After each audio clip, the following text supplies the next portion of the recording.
Deer career experience কতে career পডকাস্টে সবাইকে স্বাগত জানাচ্ছি। আমাদের আজকের প্রোগ্রামে গেস্ট হিসেবে আছেন ল্যাবেট ক্যান্সার হাসপাতালের অ্যাসিস্ট্যান্ট ম্যানেজার অপারেশনস খানজাহান খান। জাহান ভাই কেমন আছেন? জি, আসসালামু আলাইকুম। আলহামদুলিল্লাহ। কেমন আছিস মাইন? এই তো ভাই আলহামদুলিল্লাহ ভালো আছি। সবার আগে আপনার সম্পর্কে একটু বলেন। আমি খানজাহান খান, অনার্স মাস্টার জগন্নাথ ইউনিভার্সিটি থেকে অনার্স মাস্টার্স করেছি পলিটিক্যাল সায়েন্সের উপর। দেন হেলথ সেক্টরে আসা হচ্ছে আমার 2001 সালে, যখন আমি অনার্সে পার্ট 1-এ স্টুডেন্ট লাইফে কিন্তু আমি হেলথ সেক্টরের সাথে জড়িত। তো তখন মনোরা হসপিটাল সিদ্ধেশ্বরী, ওইখানে আমি জয়েন করেছিলাম। তো দেন ওইখানে 5 বছর থেকে মাস্টার অনার্স কমপ্লিট করেছি। দেন অনার্স কমপ্লিট করেই আমি অ্যাপোলো হসপিটাল ঢাকায় ওইখানে জব শুরু করেছি, মানে নিয়োগপ্রাপ্ত হয়েছি। তো ওইখানে দীর্ঘ 13 বছর ছিলাম। এর মধ্যে আমি মাস্টার্স কমপ্লিট করেছি জগন্নাথ ইউনিভার্সিটি থেকে পলিটিক্যাল সায়েন্সের উপরে। দীর্ঘ 13 বছর পর আমি সাজেদা ফাউন্ডেশন 2019 সালে আমি ওইখানে সাজেদা ফাউন্ডেশনে জয়েন করেছি। ওনাদের একটা হেলথ সেক্টর ছিল ওই প্রতিষ্ঠানে। ওইখানে দীর্ঘ 1.5 বছর চাকরি করে দেন কিছুটা টাইম আমি একটু অবসর ছিলাম। দেন তারপরে আমি জয়েন করেছি ল্যাবেট ক্যান্সার হসপিটালে। তো এই হাসপাতাল সেক্টরে আসলেন কিভাবে? কেন এই হাসপাতাল সেক্টরে আসা? বেসিক্যালি হসপিটালে এসেছিলাম 2001 সালে। আসলে লেখাপড়া মাত্র মানে ভর্তি হয়েছিলাম জগন্নাথ ইউনিভার্সিটিতে। তখন চিন্তা করলাম একটা পার্ট টাইম জব হলে খারাপ হতো না। তো সেইভাবেই কিন্তু আমি মনোর হসপিটালে পার্ট টাইম জব হিসাবে যাত্রা শুরু করেছিলাম। তো ওইখানেই 5 বছর কাটিয়েছি। অ্যাপোলো হাসপাতালে কিভাবে জয়েন করলেন? অ্যাপোলো হসপিটালে যখন ফার্স্ট ওরা 2005 সালে ওরা রান করলো, তো তখন থেকে চেষ্টা ছিল অ্যাপোলো হসপিটাল। তখন আমার কিন্তু গ্রাজুয়েশন করা হয় নাই। আচ্ছা, 2006 সালে আমি গ্রাজুয়েশন করে সাথে সাথে আমি অ্যাপোলোতে জয়েন করেছি, এবং অ্যাপোলোতে জয়েন করেছি ফিনান্স অ্যান্ড অ্যাকাউন্টস ডিপার্টমেন্টে। আচ্ছা, এরপরে এখন কাজ করছেন অপারেশন? এখন অপারেশনসে কাজ করছি। বিলিং থেকে অপারেশন ম্যানেজমেন্টে কেন আসলেন? বেসিক্যালি দীর্ঘ 13 বছর আসলে বিলিংয়ের জবটা খুব মানে আশানুরূপভাবে আমি তেমন ফলাফল পাচ্ছিলাম না। তা অ্যাকচুয়ালি বিলিংয়ে দীর্ঘ 13 বছর জব করার কোনো কিছু নাই।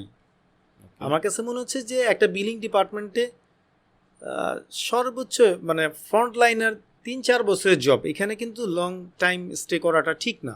কর্পোরেট লেভেলগুলোতে নিজের ক্যারিয়ারের কথা চিন্তা করলে অবশ্যই জাম্প করতে হবে।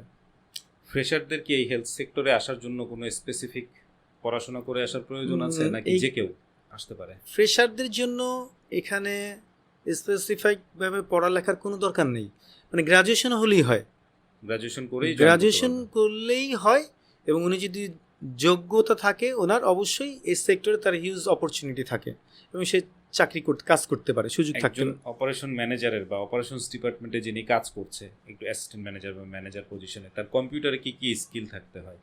অবশ্যই কম্পিউটার স্কিল থাকতে হবে। সেটা হচ্ছে একজন অপারেশনস ম্যানেজারের নানান ওয়েতে কাজ করতে হয়। মান্থলি তাকে একটা রিপোর্ট সাবমিট করতে হয় হায়ার ম্যানেজমেন্টকে। তো সেক্ষেত্রে এক্সেলের কাজ করতে হতে পারে, পাওয়ার পয়েন্টের কাজ করতে হতে পারে। হ্যাঁ, সাধারণ যে কাজগুলো আছে এগুলো তার খুবই দরকার। এক্সটেন্সিভ লেভেলের সফটওয়্যারের কাজ না ওই চলবে।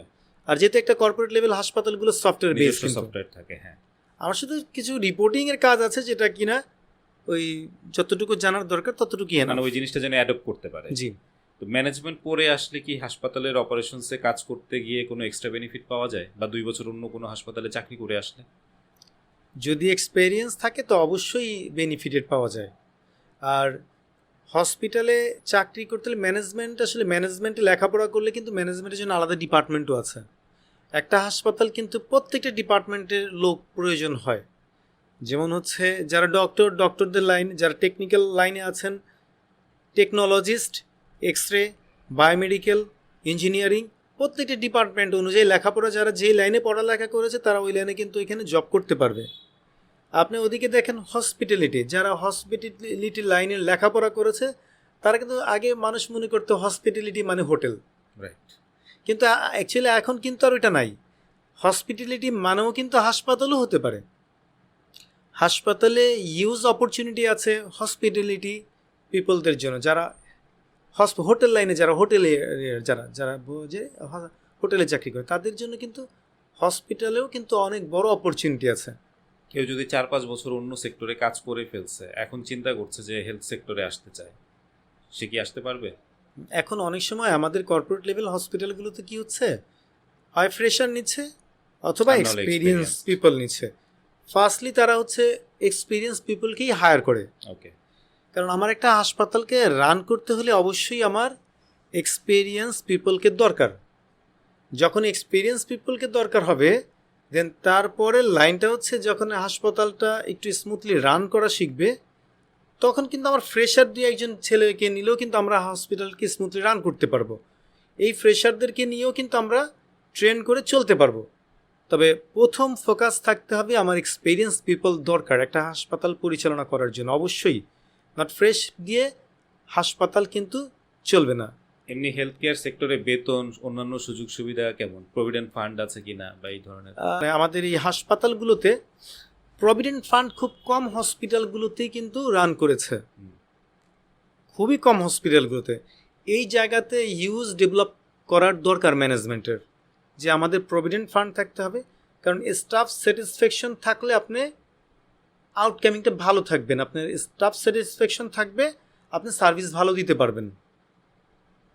আপনি যদি স্টাফকে স্যাটিসফাই না করতে পারেন, তাহলে আপনার ওনাদের কাছ থেকে ভালো সার্ভিস আশা করাটা খুবই দুঃখজনক। মানে আপনাকে স্টাফ স্যাটিসফ্যাকশন লেভেল থাকতে হবে। আমি তো এই সেক্টরে অনেককে দেখেছি যে অপারেশনস ম্যানেজমেন্ট ডিপার্টমেন্টের আন্ডারে কাজ করে 6 ডিজিট পর্যন্ত স্যালারি ড্র করছে অনেকে।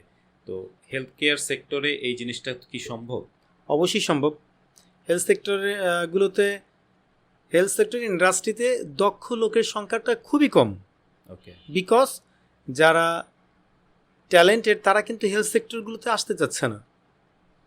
বিকজ শুধু তারা মনে করছে যে হেলথ সেক্টরে অনেক মানে ফ্যাসিলিটিস কম, কিংবা এখানে ক্যারিয়ার নেই, কিংবা এখানে আসলে প্রথম অবস্থা তো এরকম থাকবে না। না। আপনি যখন ডে বাই ডে নিজেকে ডেভেলপ করবেন, তখন কিন্তু আপনার স্যালারি হাই লেভেলে চলে যাবে। আমরা অ্যাপোলোতে শুরু করেছিলাম 2006 সালে। তো 2006 সাল থেকে 19 সাল, এই দীর্ঘ পথ চলায় আমরা আমাদের সাথে যারা ছিল তারা কিন্তু এক একটা ডিপার্টমেন্টের হেড অফ ডিপার্টমেন্ট, কেউ আছে জিএম, কেউ হচ্ছে এজিএম, কেউ ডিজিএম, একটা ভালো লেভেলে চলে গিয়েছে। তারা কিন্তু লাখ টাকার উপরে স্যালারি পাচ্ছে। তো এইখানে সময় দিতে হবে, এবং ইনশাল্লাহ ভালো কিছু অপেক্ষা করছে আমাদের জন্য, কিংবা যারা আসতে চাচ্ছে তাদের জন্য। হাসপাতাল বা ডায়াগনস্টিক সেন্টারে কাজ করলে কি এখানে কর্পোরেট ভাইব পাওয়া যায়? দেখেন, হাসপাতাল এবং ডায়াগনস্টিক সেন্টার অবশ্যই, সব হাসপাতাল তো আর কর্পোরেট লেভেলের হাসপাতাল না। তো যেই লেভেলগুলোতে কর্পোরেট হসপিটাল, ওইখানে ওই লেভেলগুলো, ওই স্বাদগুলো ফেভার মানে পাওয়া যায়। তো আমাদের দেশে তো অনেক ছোটোখাটো ডায়াগনস্টিক সেন্টার আছে, ওইটার সাথে এগুলো তুলনা করা যাবে না। আপনার কাছে যদি দুইটা ক্যান্ডিডেট আসে, একজন সিভি নিজে তৈরি করে নিয়ে আসছে, আরেকজন সিভি টাকা দিয়ে তৈরি করে নিয়ে আসছে, আপনি কাকে নেবেন? আমি অবশ্যই যিনি নিজে তৈরি করেছে তাকেই চুজ করব, পছন্দ করব। কারণ তার জানতে হবে সিভি কিভাবে নিজে জি। তৈরি করতে হয়। যে সিভি আরেক জায়গায় টাকা দিয়ে তৈরি করবে, সে সে তো আসলে বেসিক জিনিসটাই জানলো না, বেসিক জিনিসটাই জানে না। নিজে কি করে, কোথায় পড়াশোনা করেছে, কি কি এক্সপিরিয়েন্স আছে, এটাই সে গুছিয়ে যদি গুছিয়ে দিতে পারছে না আমাকে, তো সে আমার জন্য কি কাজ করতে পারবে? কোম্পানির জন্য কি হেলথ সেক্টর একটা বিশাল জগৎ, এখানে কি কাজ করবে সে? বাট গ্রুমিং তো দরকার আছে। অনেক কোম্পানি গ্রুমিং সেশন আপনার অফার করে। তো সেই বিষয়টা কি দরকার আছে, যে কিভাবে ড্রেস কোড থাকবে, কিভাবে কিভাবে চলবে? অবশ্যই হাসপাতালগুলোতে গ্রুমিং এর দরকার আছে। কারণ যদি আমি ফ্রেশার হই, যদি আমি ফ্রন্ট লাইনে কাজ করি, অবশ্যই গ্রুমিং এর দরকার আছে। বিভিন্ন ট্রেনিং সেশন যে হয়, ওইসব ট্রেনিং সেশন অ্যাটেন্ড করলে তো একটা কমিউনিকেশনস তৈরি হয়, বিভিন্ন মানুষদের সাথে একটা যোগাযোগ তৈরি হয়। এই ট্রেনিংগুলো তো অ্যাটেন্ড করা ভালো। অবশ্যই আমাদের প্রত্যেকটা ট্রেনিং মানে নিজেকে ডেভেলপ করা। রাইট। প্রত্যেকটা প্রতিষ্ঠানের এমপ্লয়িদের উচিত প্রত্যেকটা ট্রেনিংয়ে নিজেকে উপস্থিত থাকা, কারণ এখানে কিন্তু নিজের ডেভেলপমেন্ট হচ্ছে। এখানে কিন্তু সে নিজেকে তৈরি করে নিচ্ছে। তো এটা নিজের জন্য হলেও প্রত্যেকটা ট্রেনিংয়ে অ্যাটেন্ড করে এবং কিছু শিখে নেওয়া উত্তম, যেটা আমি মনে করি। ওকে, তো আমরা একদম শেষ পর্যায়ে চলে আসছি। আপনার লাস্ট কোনো আমাদের জন্য কোনো বক্তব্য বা কোনো সমাপ্তি বক্তব্য যদি থাকে? সমাপনী বক্তব্য, আমরা যদি যারা ট্যালেন্টেড আছে, আপনারা যদি মনে করেন যে আমরা হেলথ সেক্টরে আসতে চাই, ইউ আর মোস্ট ওয়েলকাম। এবং হেলথ সেক্টরে আসার পর আপনার যদি চিন্তা করেন আমরা হেলথ সেক্টরে ক্যারিয়ার তৈরি করব, অবশ্যই এখানে অনেক বড় ক্যারিয়ার আছে। আপনাকে এইখানে 2-3 বছরের অভিজ্ঞতা নিয়ে আপনি একটা কোর্স করেন, MPH, master of public health. যেহেতু আপনি যদি মনে করেন যে আমি হেলথ নিয়ে কাজ করব, তবে অবশ্যই MPHটা করা উচিত। তাহলে আপনার আমার মনে হচ্ছে অনেক বড় কিছু হতে পারবেন ইনশাল্লাহ। ওকে, থ্যাংক ইউ সো মাচ আমাদের প্রোগ্রামে আসার জন্য। তুই এত সুন্দর একটা মানে আয়োজন করেছিস, এই জন্য তোকে অনেক অনেক ধন্যবাদ। This is Mainuddin Akash signing off. দেখা হচ্ছে নেক্সট এপিসোডে। আল্লাহ হাফেজ। Thank you.